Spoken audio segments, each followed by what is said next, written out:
Tapi ada beberapa peluang yang menurut saya bisa membuat kita mengalami leapfrog strategi ya, jadi atau melakukan leapfrog strategi lompatan kata, sehingga kita bisa, kalau saya pinjam istilah Pak Harto itu melakukan yang namanya percepatan akseleratif. Pertama, penetrasi teknologi.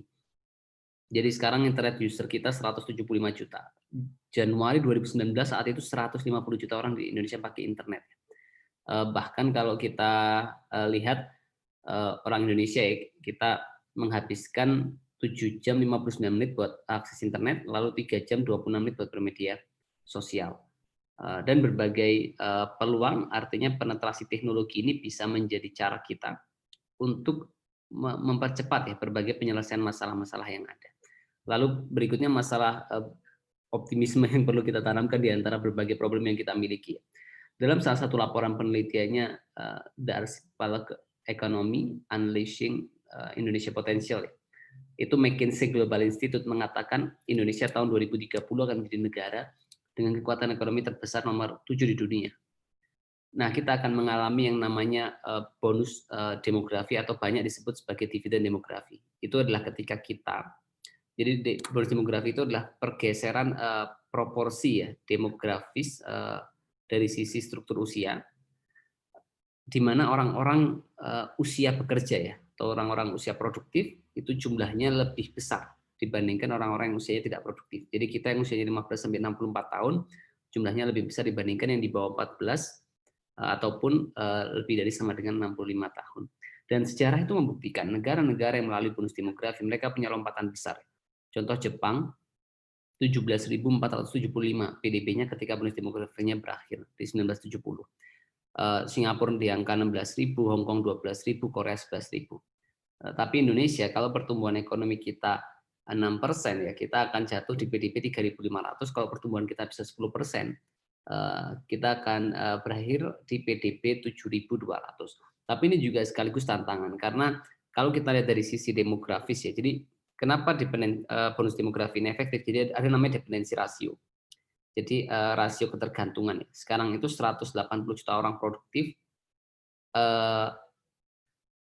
membantu atau mengurus sekitar 85 juta orang yang tidak produktif. Jadi orang-orang produktif ini kan mungkin dikenal dengan istilah generasi sandwich ya, dia juga mungkin mengurus anaknya ataupun kedua orang tuanya.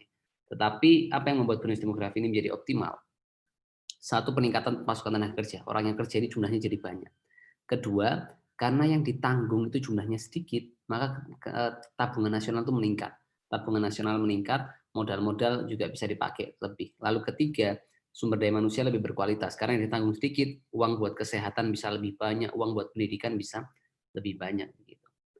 Nah, dari dependensi rasio ini, sekarang kita itu mengalami puncak penurunan yang menuju 2030 di 46,9 ya.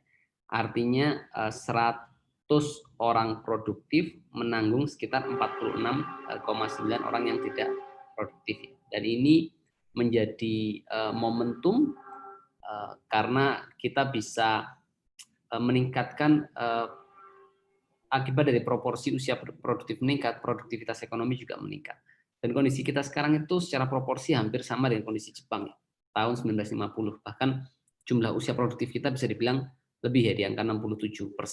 Saat itu, Jepang dalam waktu 20 tahun ya menjadi negara dengan kekuatan ekonomi terbesar nomor 3 di dunia, setelah Amerika dan Uni Soviet. Jadi kalau ditanya soal optimisme, ada 3 hal yang menurut saya bisa menjadi kekuatan kita sekarang. Satu, momentum bonus demografi ini yang tidak lama. Pasca bonus demografi itu akan ada namanya aging population. Jadi saya punya datanya menunjukkan terjadi peningkatan sampai signifikan ya, orang-orang berusia tua bahkan sampai 15%. Terjadi, itu menjadi tantangan kita di 15 tahun mendatang, yaitu terjadi peningkatan orang tua sampai 10%. Lalu momentum bonus demografi, pertumbuhan teknologi informasi ya, dan kesadaran pemuda kita hari ini itulah solusi kita.